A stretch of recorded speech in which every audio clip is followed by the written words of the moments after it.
Si sientes un murmullo muy cerca de ti, hay un ángel llegando para recibir todas tus oraciones y llevarlas al cielo. Así, abre el corazón y comienza a alabar el gozo del cielo, todo sobre el altar. Hay un ángel llegando, hay bendición en sus manos. Hay ángeles volando en este lugar, en medio del pueblo y junto al altar, subiendo y bajando en todas las direcciones.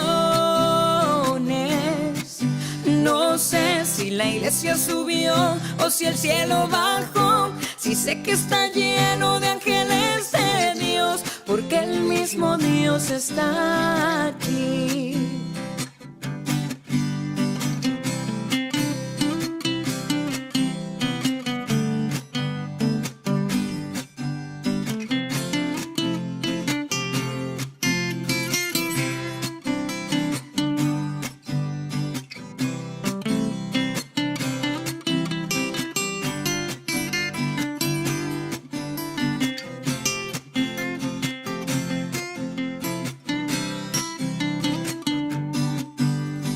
Cuando los ángeles pasan, la iglesia se alegra, ella canta, ella llora, ella ríe y congrega.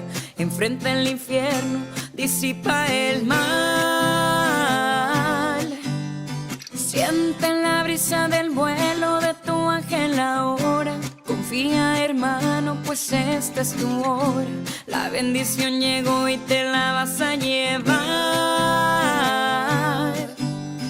Hay ángeles volando en este lugar, en medio del pueblo y junto al altar, subiendo y bajando en todas las direcciones.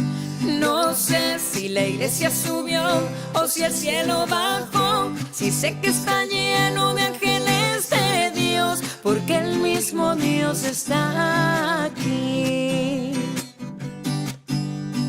Hay ángeles volando en este lugar, en medio del pueblo y junto al altar, subiendo y bajando en todas las direcciones. No sé si la iglesia subió o si el cielo bajó, si sé que está lleno de ángeles de Dios, porque el mismo Dios está aquí. Está aquí.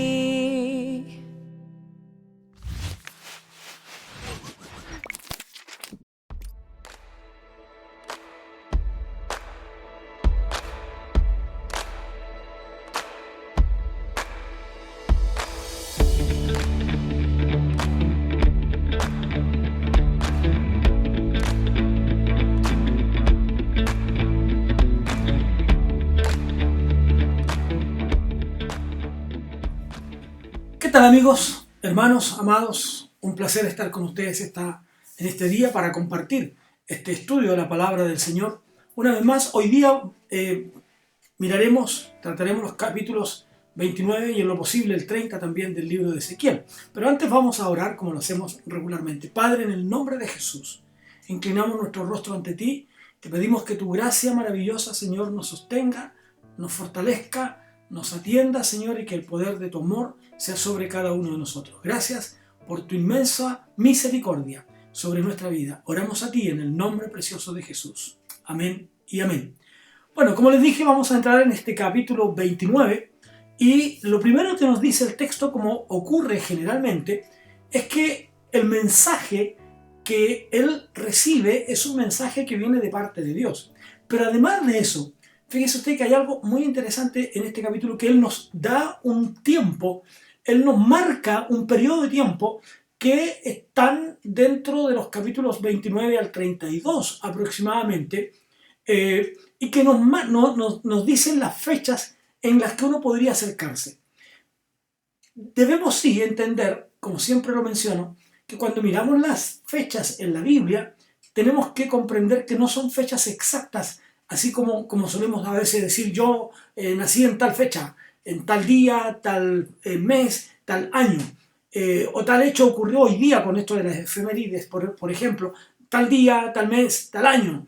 En esto se marca en relación muchas veces a hechos importantes, a acontecimientos importantes. Y en este caso es lo que ocurre y lo que vamos a ver que ocurre de acuerdo a eso. Podríamos, por ejemplo, dar un ejemplo, valga la redundancia, dar un ejemplo. Nosotros podríamos decir, mire, tal cosa ocurrió después de la pandemia que hubo en el mundo entero. Bueno, si nosotros lo mencionamos de esa manera y decimos, mire, esto ocurrió aproximadamente unos 6 meses después de terminada la pandemia, ¿qué querríamos decir? Que terminado el tiempo de la pandemia tenemos que marcar esa fecha. Y ahí está el tiempo. Ahora bien, aparecen en este capítulo 7 profecías, 7 mensajes, 7 oráculos, dicen otros también, contra Egipto y contra su faraón. Y ocurre estos oráculos o estas profecías aproximadamente unos 7 meses antes de la caída de Jerusalén. Si ustedes se dan cuenta, mencionar la caída de Jerusalén ya nos estaría marcando el tiempo aproximado de todo esto, ¿no? Marcando ese tiempo. Ahora, todos estos juicios están relacionados con Egipto, con su faraón, con su gente. Y es probable que esta sea la primera profecía que entrega Ezequiel, y que tiene que ver con los reyes Ezequías, Joacim y Sedequías, que eran los reyes de Judá, y que cometieron el gran pecado, el gran error que cometen las personas y que cometemos también nosotros en nuestro tiempo, cuando en lugar de buscar a Dios, cuando en lugar de pedir auxilio, como dice el profeta, el salmista, alzaré mis ojos a los montes, hacia allá, hacia dónde está Dios. Yo alzo mis ojos, ¿de dónde viene mi socorro? ¿De dónde vendrá mi auxilio? ¿De dónde vendrá mi ayuda? Mi socorro viene de Jehová. Ellos se olvidaron de eso. Y en lugar de buscar socorro y auxilio en Jehová, lo buscaron en Egipto. A pesar de las advertencias que Dios les había hecho. Por lo tanto, ahí encontramos ya un error absolutamente importante. Ellos fueron a lugares que no correspondían. Por lo tanto, ahora bien, hay a lo menos 3 elementos importantes aquí que debemos destacar en esta profecía. Lo primero es que Egipto era ya un antiguo enemigo, ¿no es cierto?, de los judíos. Recuerden ustedes que lo estuvo como esclavos durante 400 años, ¿no? Y eso era fuerte para los judíos recordar aquello. Por otro lado, con los egipcios y con otros también, pero en ese tiempo ellos se fueron tras dioses paganos porque Egipto adoraba y tenía muchos dioses, una pluralidad de dioses. Y por otro lado estaba la riqueza y el poder, el poder militar que Egipto tenía, y eso lo hacía ver como un aliado importante, estar del lado de alguien que vale la pena estar al lado de él. Como dice un dicho popular, ¿no? Si lo usáramos ahí, equivocado porque ellos están buscando la ayuda donde no deben, ¿no? El que a buen árbol se arrima, a buena sombra le cobija. Pero que en este caso, siendo realmente un imperio poderoso, un imperio con mucha riqueza, pero no era el aliado que ellos debían haber buscado. Ellos deberían haber ido en busca de Dios. Ahora, Egipto les ofrece la ayuda, pero no a cambio de nada. Hay un propósito, ¿no? Ellos esperaban recibir algo, ¿no? Y cuando ellos no obtuvieron lo que habían esperado, simplemente se fueron, los abandonaron y obviamente se olvidaron de las promesas que habían realizado. Por eso es que dice: hijo mío, hijo de hombre, pon tu rostro contra Faraón, rey de Egipto, y profetiza contra él y contra todo Egipto.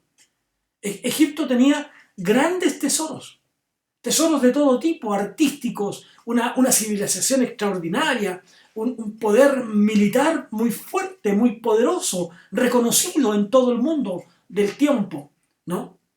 Pero también era malvado.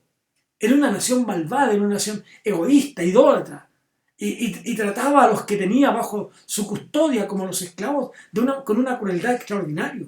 Por eso es que Dios no está de acuerdo con lo que Israel está haciendo, con lo que Judá está haciendo. Por eso es que Dios condena a Egipto.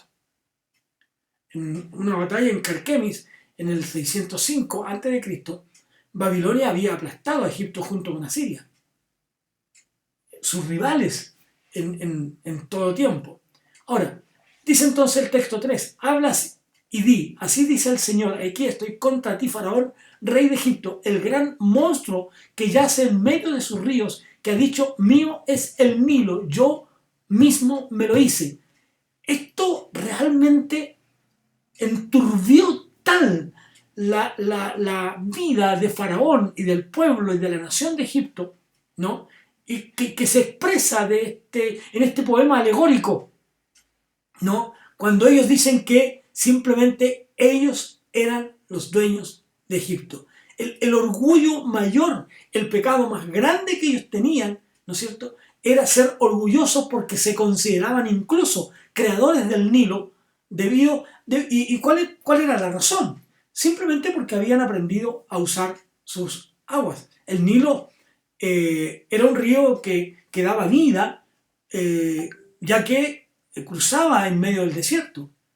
Sin embargo, en lugar de agradecer a Dios por aquello, Egipto simplemente declara, el Nilo es mío y yo lo hice. Entonces, hacemos lo mismo nosotros hoy día. Cuando no entendemos que lo que tenemos, que lo que poseemos, es una bendición de Dios y que por lo tanto no son nuestras, nos han sido prestadas por Dios, nos han sido dadas por Dios. Por ejemplo, cuando decimos, esta propiedad es mía, ¿no? Yo la hice, yo la creé, dando a entender casi que fue gracias a nuestros propios esfuerzos. Y nos olvidamos de darle toda la honra y toda la gloria al Dios que lo hizo, al Dios que lo creó, al Dios que nos dio las fuerzas para poder llegar ahí. Entonces sí, claro, hemos puesto esfuerzo, hemos hecho trabajo, pero quien brindó los recursos, el trabajo, la salud, quien nos dio todo, las habilidades inclusive, fue Dios mismo. Entonces, en lugar de ensalzarnos nosotros, igual que como lo hicieron los egipcios, debemos proclamar la grandeza de Dios y de darle a Él el mérito de todo, ¿no? El mérito. Eso es lo que tenemos que hacer. En el texto 10 dice, por eso, he aquí estoy contra ti y contra tus ríos, y haré de la tierra de Egipto una ruina completa, una desolación desde el Migdol hasta Sebene y hasta la frontera de Etiopía. Migdol, ¿no es cierto?, está al norte de Egipto y Sebene en el sur, por lo tanto se refiere a todo, desde el norte hasta el sur, destruiré todo. Fíjense ustedes lo que está diciendo, ¿no? Destruyó todo. Eso era fuerte. Ahora, dice texto 11, no pasará por ella pie de hombre, ni pie de animal pasará por ella, ni será habitada por 40 años. Es decir, 40 años, un tiempo largo, suficiente para cumplir con esta demanda. No pasará por ella pie de hombre. Y seguimos en este periodo, en este tiempo de desolación de estos 40 años. Es difícil colocar un punto preciso, ¿no es cierto?, en algunos elementos. Nabucodonosor atacó a Egipto alrededor del 572, por ejemplo, y se llevó mucha gente hacia Babilonia, mientras que otros lograron escapar a las naciones de alrededor. Sin embargo, 30 años más tarde, el rey Ciro, que era el rey del imperio persa, cuando conquista Babilonia, permite que las naciones que Babilonia había sitiado, habían llevado cautivo, que habían conquistado, ¿no es cierto?, vuelvan a sus ciudades natales. Si pensamos entonces que esto ocurre en un periodo de 7 años, entre reagruparse, viajar, este tiempo de 40 años es muy factible. Desde ahí en adelante, Egipto nunca ha vuelto a ser una potencia. Ahora, la segunda profecía contra Egipto es la profecía donde Ezequiel coloca una fecha un poco más tardía, es decir, al finalizar el sitio de Tiro, ¿ya?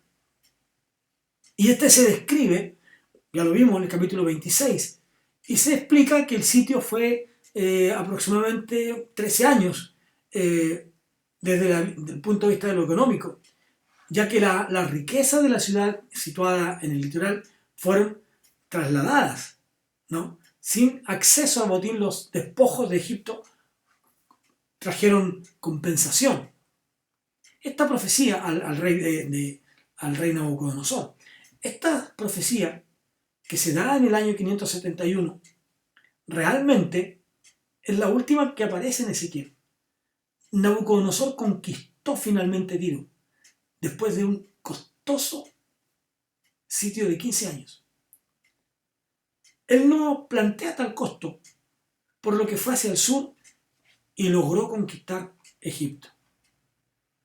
Entonces, como ustedes se dan cuenta, estamos en estos oráculos.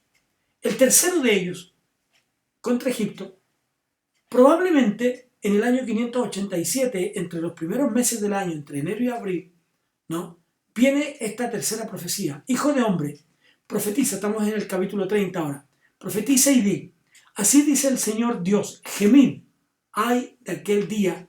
Texto 3 dice, porque cerca está el día, sí, cerca está el día del Señor, día de nubarrones, la hora de las naciones. Ahora bien, desde los tiempos de Amós, el día de Jehová se designaba como el día del juicio. Y el texto 4 de Ezequiel nos dice que la espada vendrá sobre Egipto, y habrá una gran angustia en Etiopía, cuando caigan traspasados y se lleven sus riquezas. Terrible. Etiopía, Put, Lud, es decir, toda Arabia, toda Libia y el pueblo de la tierra en alianza caerán a espada con ellos. Put era un pueblo aliado de Egipto que se había unido a ellos en la lucha contra los babilonios. Lud es un lugar que podríamos localizarlo en algún lugar al norte de África. Ahora, los más fuertes de las naciones son los babilonios. Por eso que si leemos los textos con detención, dice, así dice el Señor, ciertamente caerán los que apoyan a Egipto, y se vendrán abajo el orgullo de su poder desde el Migdol hasta el Seben, otra vez como dijimos delante. Luego el 7, estarán desolados en medio de la tierra, y sus ciudades en medio de las ciudades devastadas estarán, y sabrán que yo soy Jehová, cuando ponga fuego a Egipto, y sean destrozados todos los que le ayudan. Aquel día saldrán de mi presencia mensajeros en naves para aterrorizar a la confiada Etiopía, y vendrá angustia sobre ellos, porque he aquí, viene. Así ha dicho Jehová, acabaré con la multitud de Egipto por mano de Nabucodonosor, rey de Babilonia. Los más fuertes de las naciones, los babilonios. Y luego dice, convertiré en sequedad los canales del Nilo, y venderé la tierra en manos de malvados. Desolaré la tierra y cuanto hay en ella por mano de extraños. Yo, el Señor, he hablado. La sentencia de Dios. Cuando los faraones declararon que ellos habían creado el Nilo, del cual dependía toda la nación.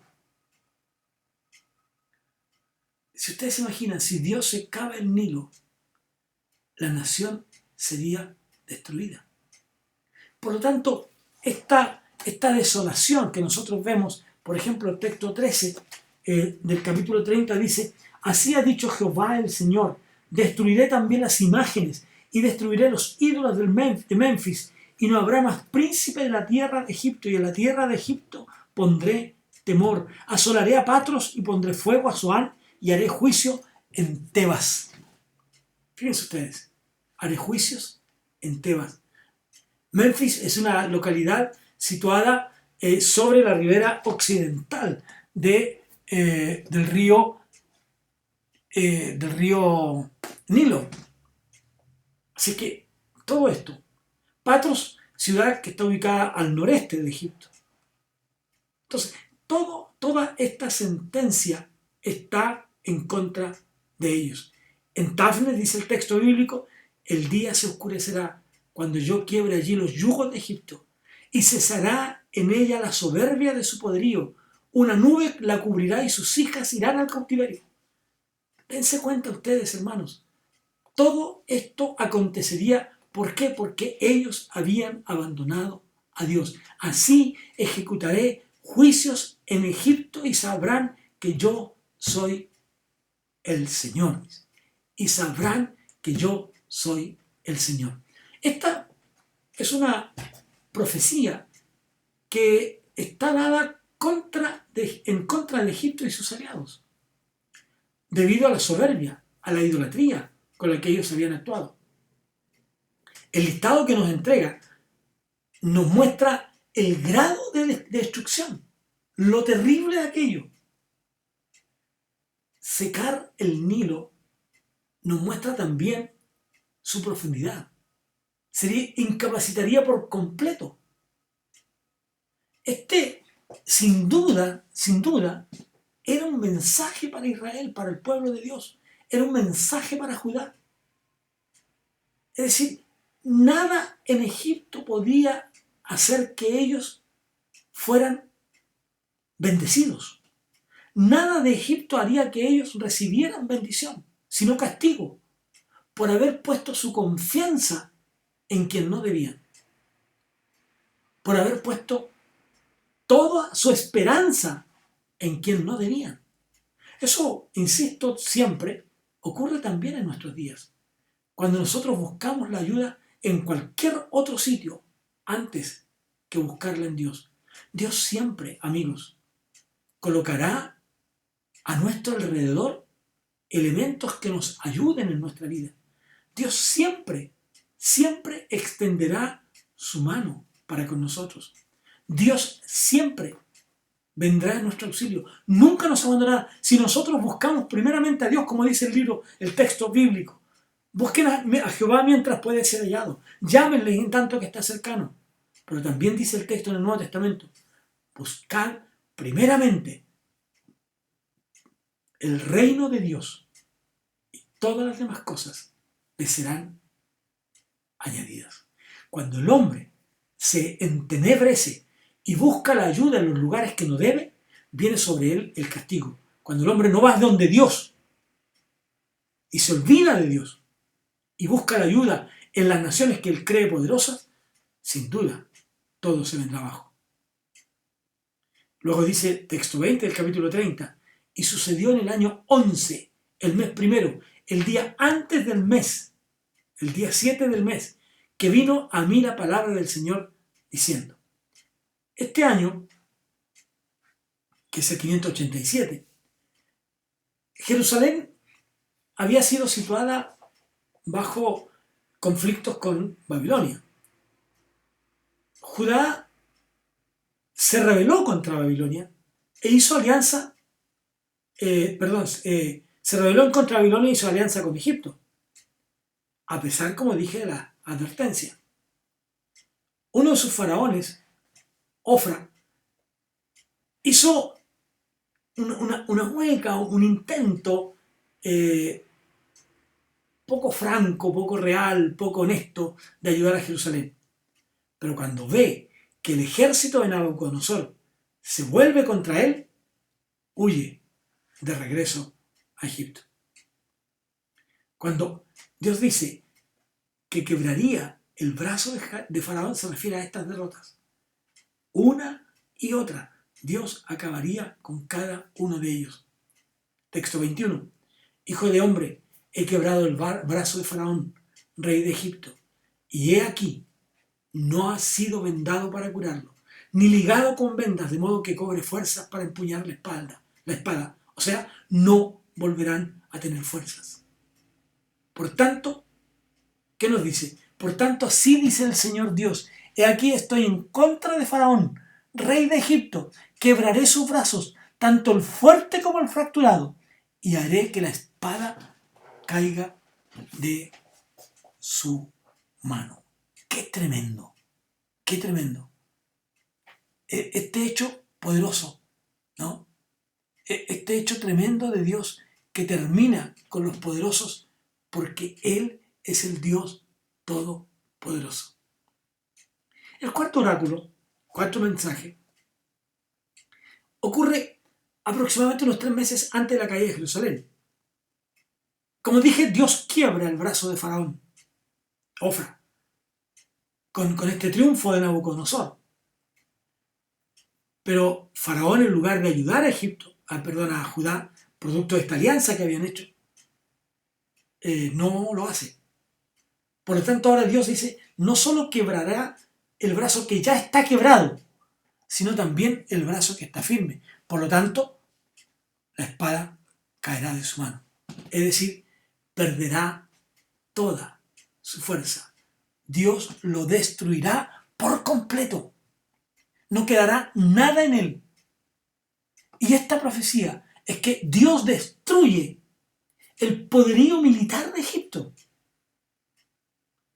Dios destruye el poderío de Egipto y lo entrega a Babilonia. Muchas veces, amigos, Dios permite que se levanten naciones para cumplir un propósito especial. Generalmente, no entendemos esto al principio. No logramos comprenderlo. Fíjense lo que dice al final ya del capítulo 30. Y esparciré a los egipcios entre las naciones y les dispersaré por las tierras y sabrán que yo soy Jehová.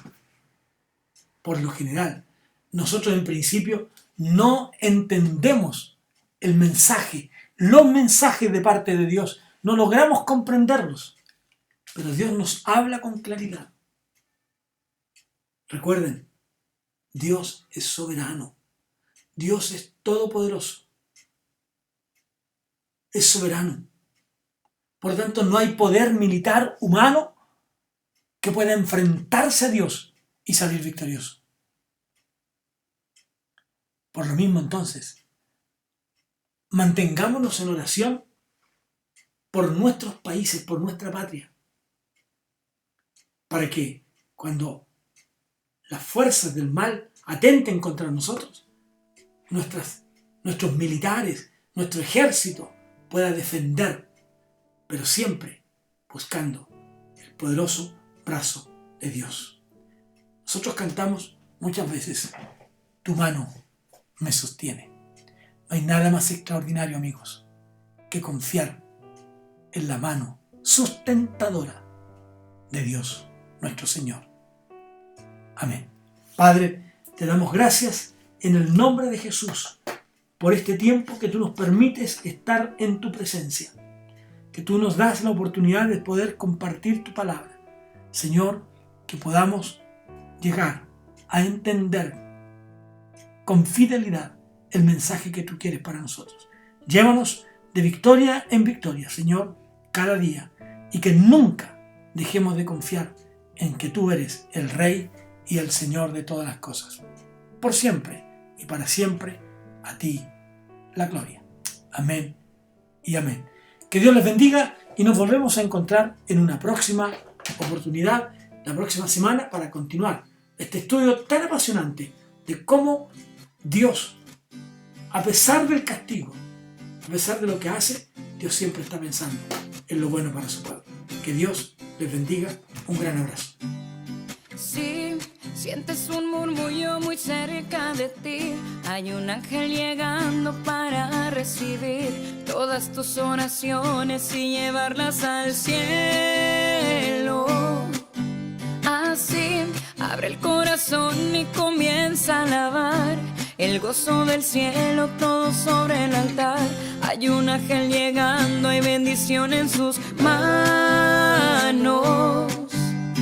Hay ángeles volando en este lugar, en medio del pueblo y junto al altar, subiendo y bajando en todas las direcciones. No sé si la iglesia subió o si el cielo bajó. Si sé que está lleno de ángeles de Dios, porque el mismo Dios está aquí.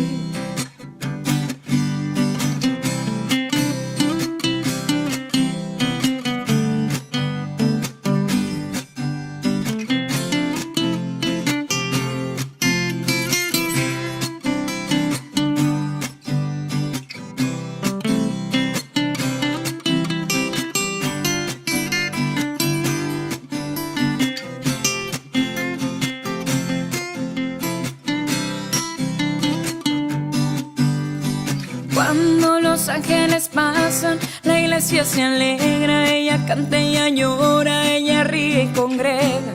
Enfrenta el infierno, disipa el mal. Siente la brisa del vuelo de tu ángel ahora. Confía, hermano, pues esta es tu hora.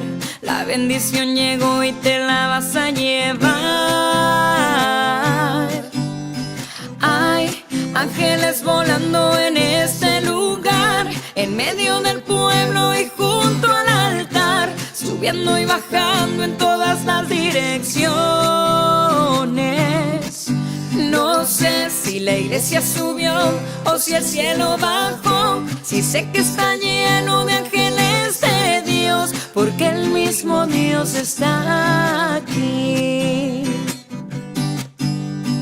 Hay ángeles volando en este lugar, en medio del pueblo y junto al altar, subiendo y bajando en todas las direcciones.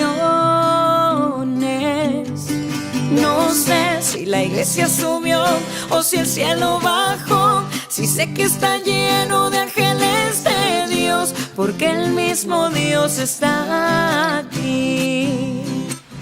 Está